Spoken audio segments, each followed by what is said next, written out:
네, 여러분들 오늘 무슨 주일인지 아십니까? 네, 오늘 교회 절기로는 변화주일입니다. 어쩌면 딱 맞게 우리 교회 또 이렇게 상황하고 맞게끔 하나님께서 귀한 주일을 허락해 주셨는데, 여러분들 이 변화주일은 예수님께서 변화산에서 이렇게 변화된 것을 우리가 기념하고 그리고 축하하는, 기념하는 절기가 이 변화주일입니다.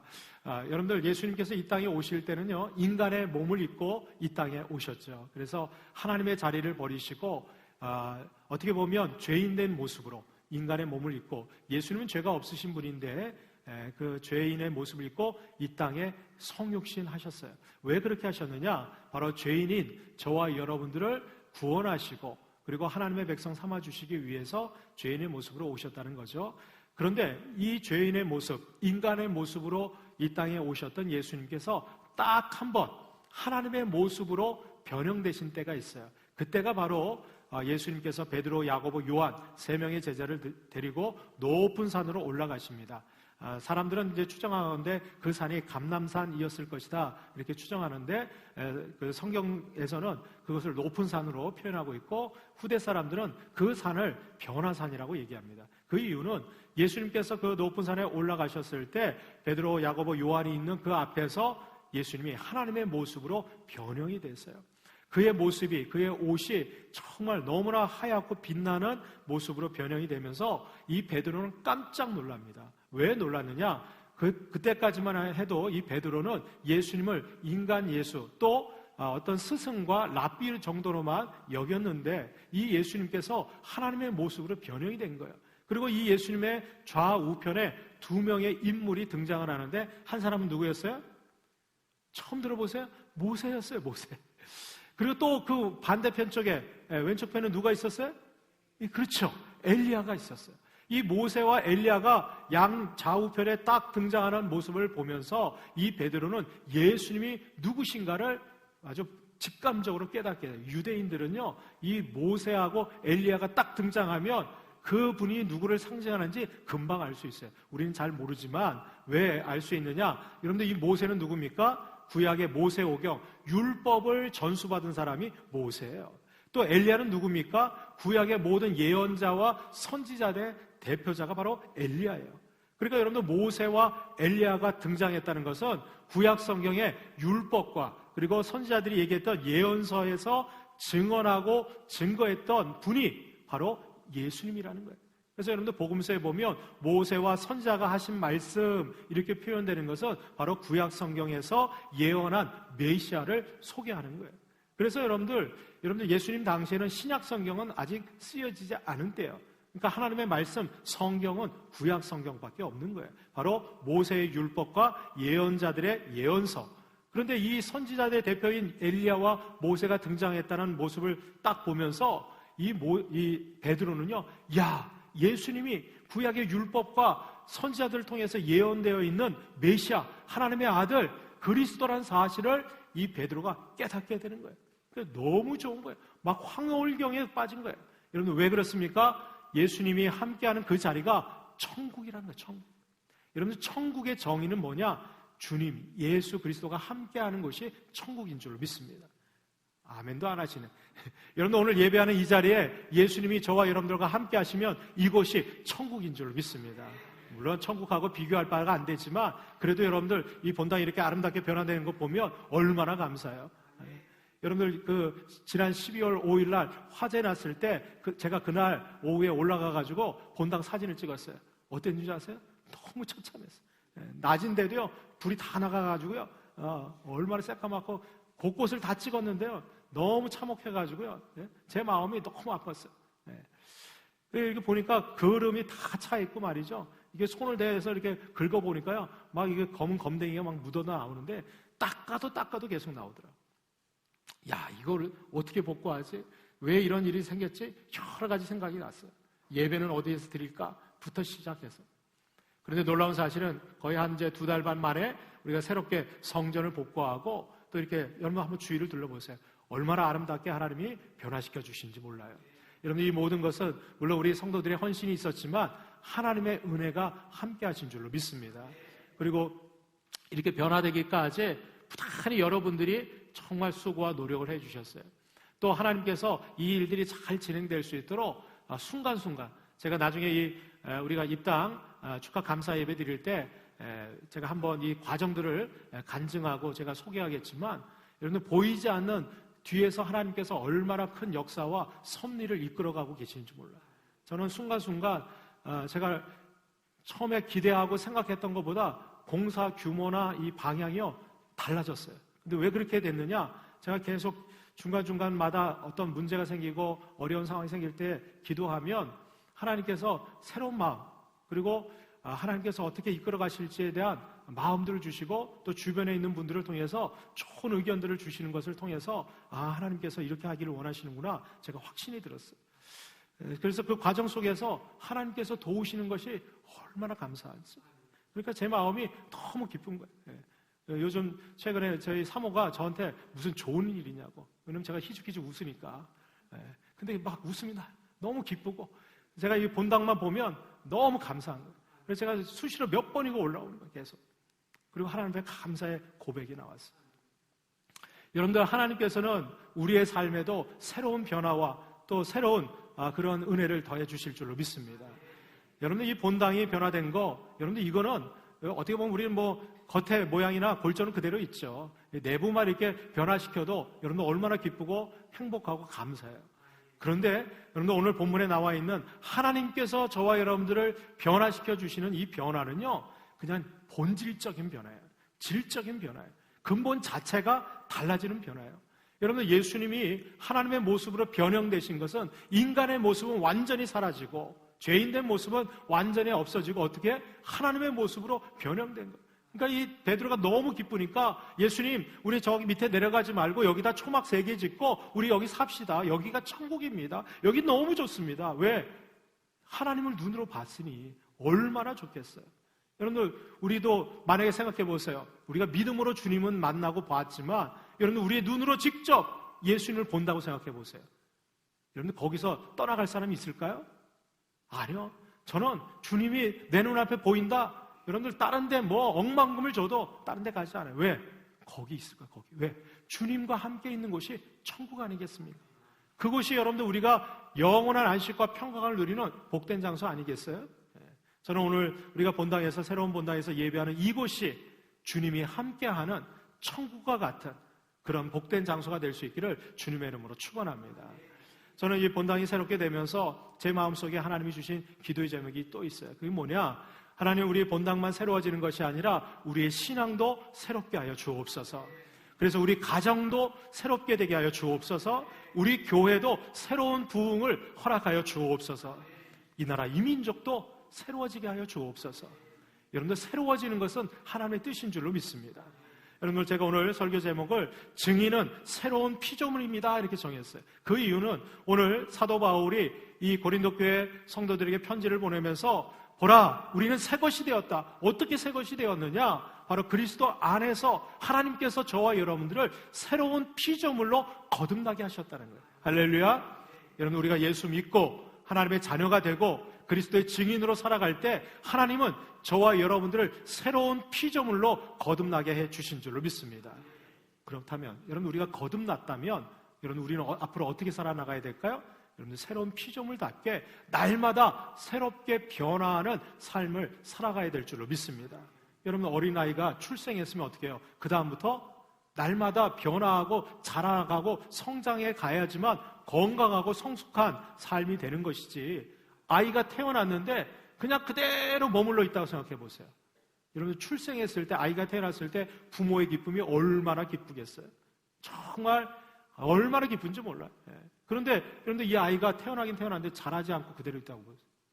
그러면 그 다음부터는요 부모에게는 걱정거리가 되는 거예요. 근심거리가 되는 거예요. 여러분 우리 하나님도 마찬가지예요. 저와 여러분들을 거듭나게 하시고 새로운 피조물로 우리에게 새 생명을 주셨다면 이제부터는 우리가 어떻게 해요? 정말 새로운 변화를 날마다 우리가 가지면서 성숙되어져 가고 성장되어져 가야 될 줄을 믿습니다. 여러분 우리 교회도 마찬가지예요. 우리 교회도 이제 새로워지고 새롭게 변화가 나타났으면 어떻게 해요? 더 부흥하고 더 성장해서 하나님의 영광을 드러내야 될 줄로 믿습니다. 그 책임이 있는 거예요. 근데 이미 하나님께서는 저와 여러분들을 새로운 피조물로 거듭나게 하시면서 우리에게 놀라운 은혜들을 주셨어요. 어떤 은혜를 주셨냐? 바로 하나님과 화목하게 하셨다는 거예요. 할렐루야. 여러분들, 우리가 거듭나게 됨으로 인해서 우리의 모든 죄는 사함받고, 그리고 우리는 하나님의 자녀가 되어서 이제는 언제 어디서나 하나님과 만날 수 있는 화목하게 되는 그런 관계가 이루어지게 되었다는 거예요. 누구를 통해서? 바로 예수 그리스도의 보혈의 능력을 통해서. 여러분, 오늘 본문 18절 말씀해 보니까 모든 것이 하나님께로서 났으며 그가 그리스도로 말미암아 우리를 자기와 화목하게 하시고 또 우리에게 화목하게 하는 직분을 주셨다 말씀하고 있어요. 여러분들, 예수님께서는 저와 여러분들을 위해서 이 땅에 죄인의 모습으로 오셔서 십자가에 달려 죽으시면서 물과 피를 다 쏟으셨어요. 여러분들, 예수님은 십자가에 달리실 이유가 하나도 없으신 분이었어요. 왜 달려 돌아가셨을까요? 바로 저와 여러분들의 죄 때문이랍니다. 우리의 죄와 허물을 바로 당신의 그 물과 피를 다 쏟으시면서 우리의 모든 죄와 허물을 덮어주시고 이제는 우리를 누구라고? 의로운 자라고 우리를 칭해 주시고, 그래서 우리가 담대히 하나님 앞에 나아갈 수 있는 길을 열어주신 줄로 믿습니다. 그래서 여러분들, 예수님만이 내가 곧 길이요 진리요 생명이니 나로 말미암지 않고는 아버지께로 올 자가 없느니라. 아멘. 근데 아멘 하셔야 돼요. 예수 그리스도 외에는 하나님께로 나아갈 길이 없는 거예요. 여러분, 오직 예수 그리스도만이, 여러분, 그 십자가의 길만이 우리를 하나님께로 나아갈 수 있는 길을 열어주시고 하나님과 화목하게 해주신 줄로 믿습니다. 여러분, 우리 교회의 상징이 십자가 아니겠어요? 제가 이번에 우리 십자가를 만들면서 우리 권사님이 헌물하시면서 제가 여기 십자가를 만들어요.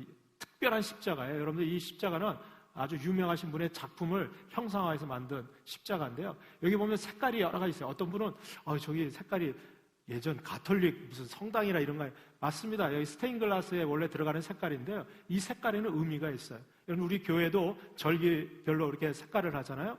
이 십자가는 예수 그리스도의 생애를 나타내는 십자가입니다.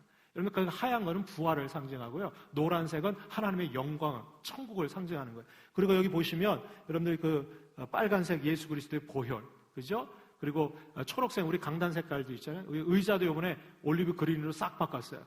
이 그린은요, 하나님의 평화와 안식을 상징하는 색깔이에요. 그리스도가 하나님과 우리의 사이를 화목하고 평화와 화평을 이루셨다는 것을 상징하는 거예요.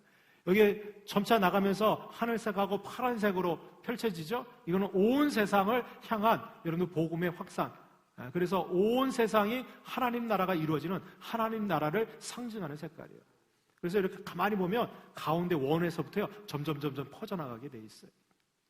그리고 그 가운데 보시면 노란색 두 개가 이렇게 겹쳐 있죠. 이거는 물고기 2마리가 이렇게 겹쳐져 있는 거예요. 바로 예수 그리스도가 하나님의 아들이고 우리의 구주가 되신다라고 하는 믿음의 고백이 담겨져 있는 그런 십자가예요. 이거는 전 세계에서 딱 하나 있습니다. 우리가 주문해서 제작해서 만든 거예요. 불 다 끄면 이 십자가만 딱 보여요. 근데 왜 제가 이 고민하면서 기도하면서 이 십자가를 세웠느냐? 여러분들, 우리가 하나님 앞에 나가는 거, 오늘 이 자리에서 예배할 수 있는 이 특권은요, 여러분, 예배는 아무나 드릴 수 있는 게 아니에요.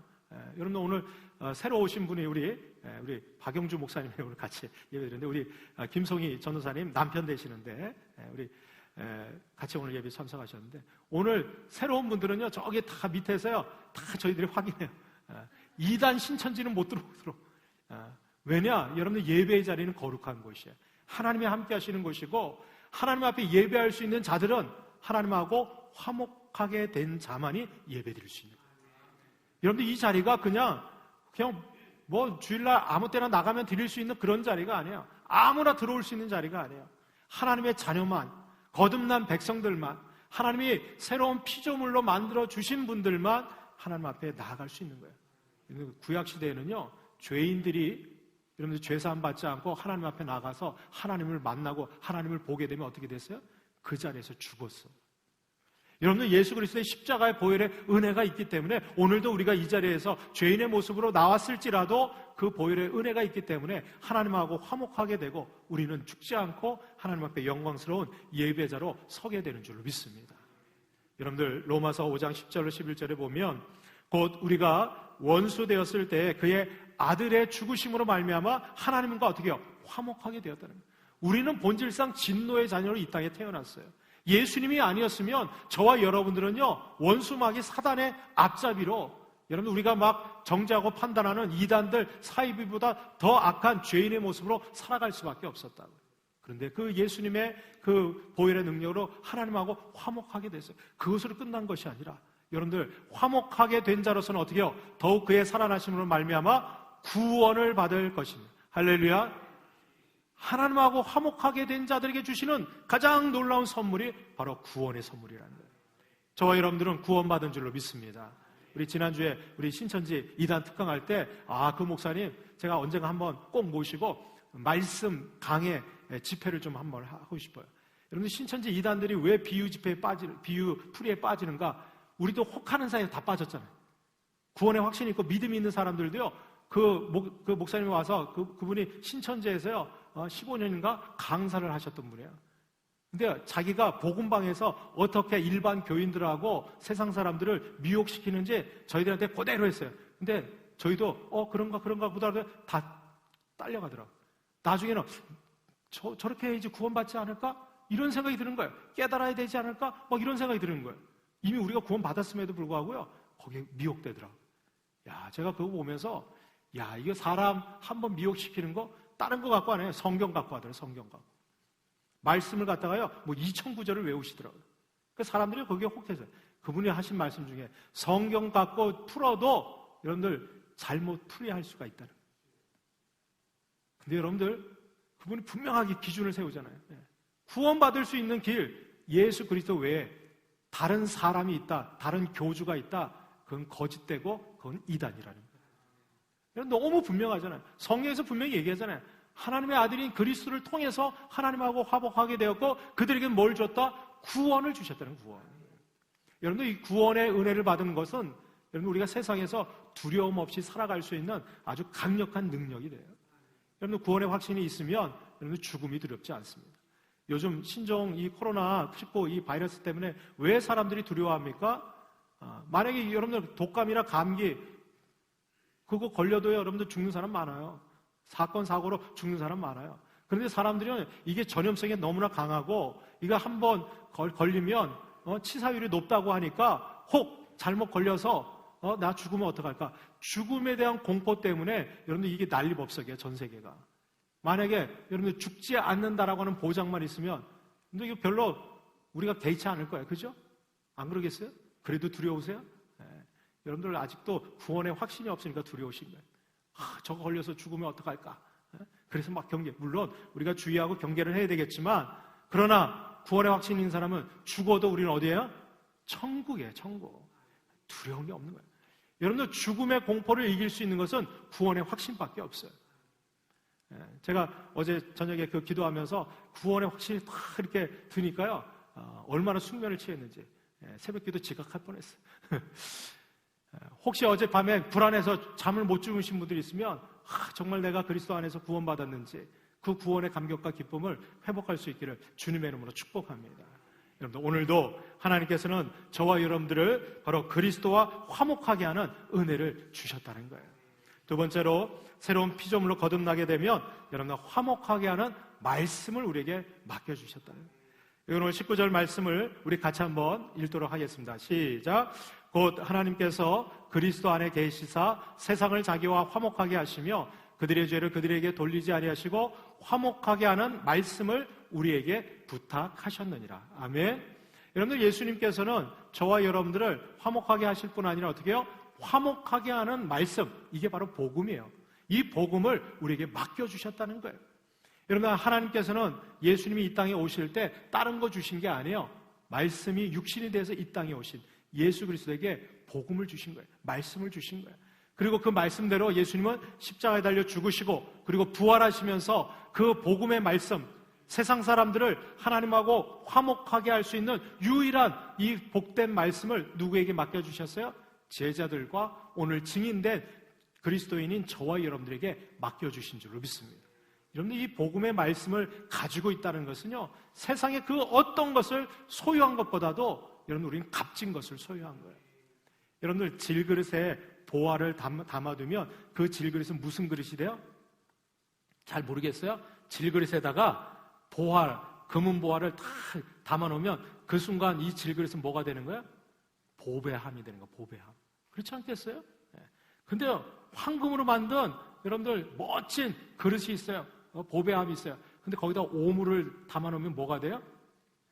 그 순간 쓰레기통이 되는 거야. 오물통이 되는 거예요.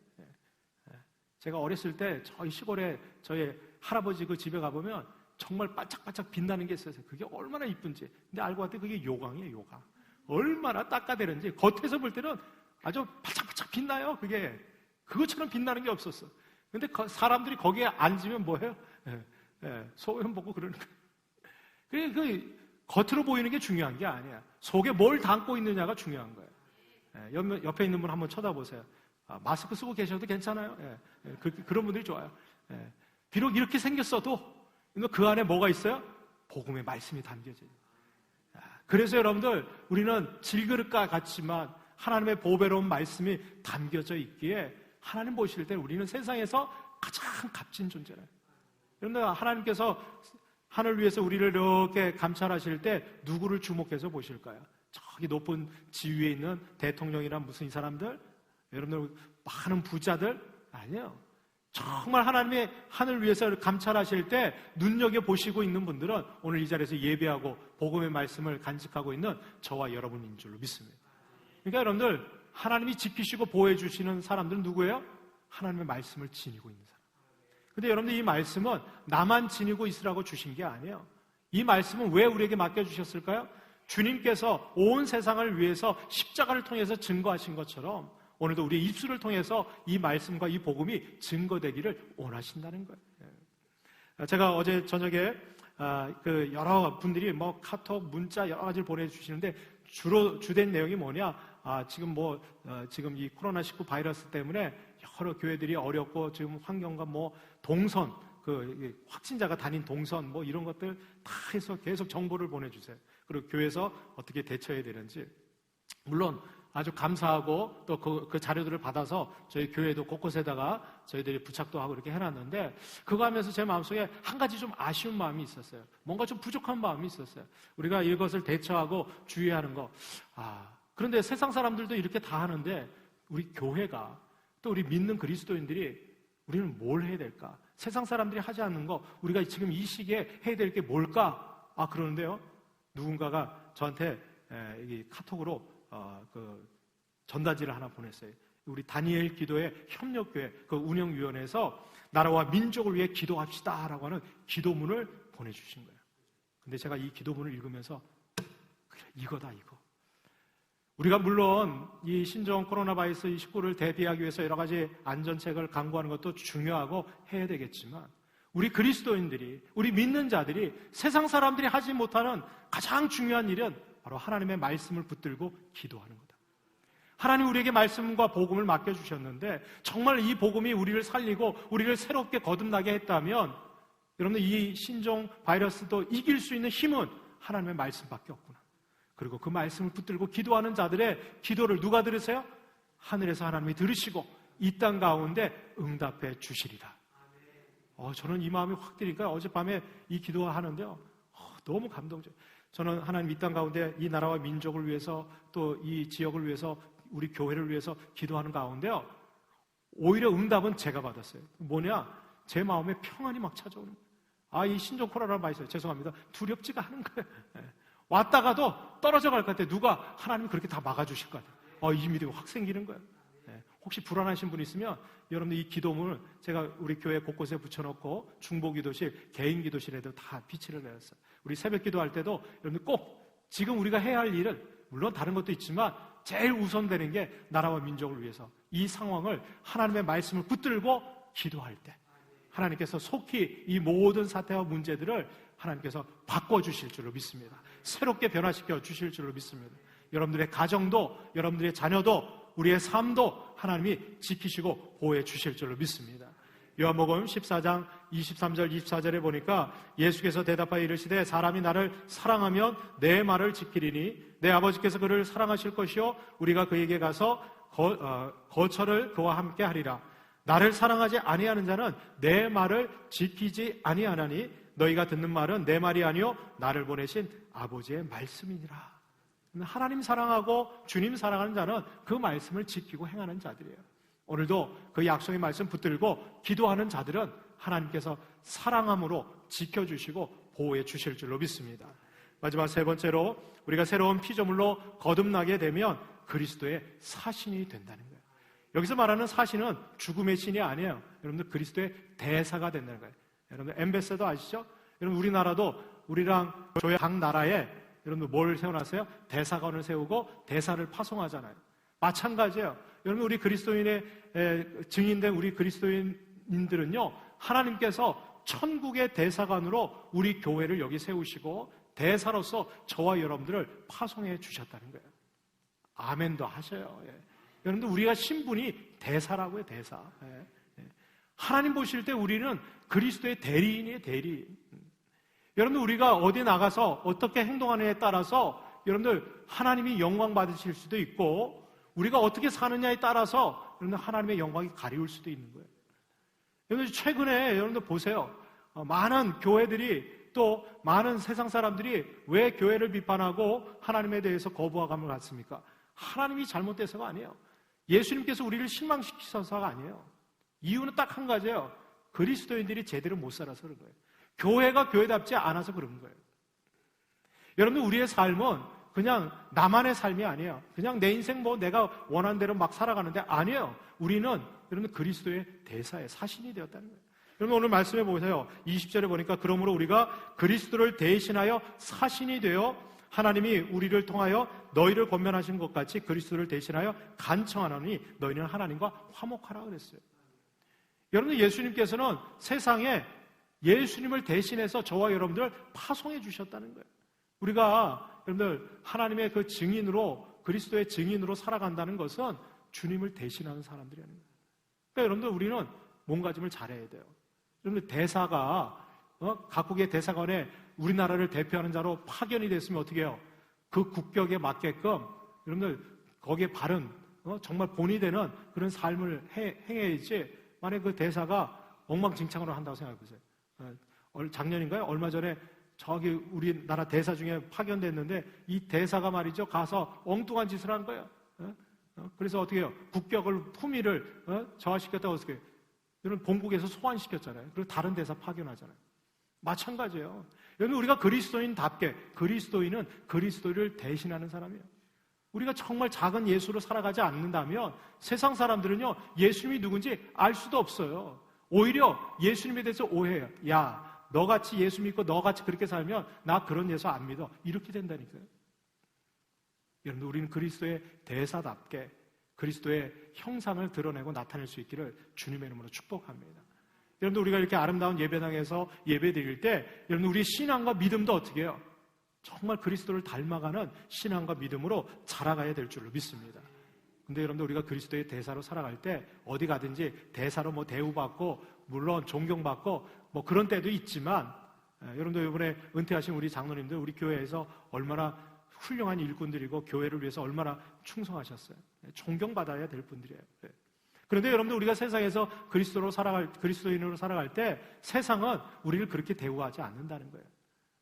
예전에 보니까 여러분들 미국 대사관 저기 이라크인가요? 거기에 있는 미국 대사관이 어떻게 해요? 그 IS나 적대국에 있는 사람들이 거기를 대사관을 막 쳐들어가가지고 말이야 직원들을 자꾸 억류하고 그러잖아요. 왜 그렇습니까? 그 대사관은 미국을 대표한다고 생각하기 때문에 외국에 있는 그곳에도 여러분들 적대국들이 쳐들어오는 거예요. 우리도 마찬가지예요. 여러분들 우리가 세상에 나가서 복음을 증거하고 그리스도인답게 살아갈 때 원수마귀 사탄 여러분들 이 악한 영들은 우리를 그냥 두지 않아요. 계속해서 우리를 미혹시키고 우리에게 시련과 고난을 통해서 어떻게 쓰든지 믿음에서 떨어지도록 우리를 붙잡는다고. 여러분들 사도 바울도 마찬가지였어요. 그런데 에베소서 6장 20절에 보면 사도 바울이 이렇게 얘기해요. 이 일을 위하여 내가 쇠사슬에 매인 사신이 된 것은 나로 이 일에 당연히 할 말을 담대히 하게 하려 함이니라. 여러분들 사도 바울이 지금 어떻게 돼 있어요? 복음을 증거하고 전도하다가 쇠사슬에 매여서 감옥에 지금 갇혀 있는 거예요. 에베소서는 옥중서신 중에 하나예요.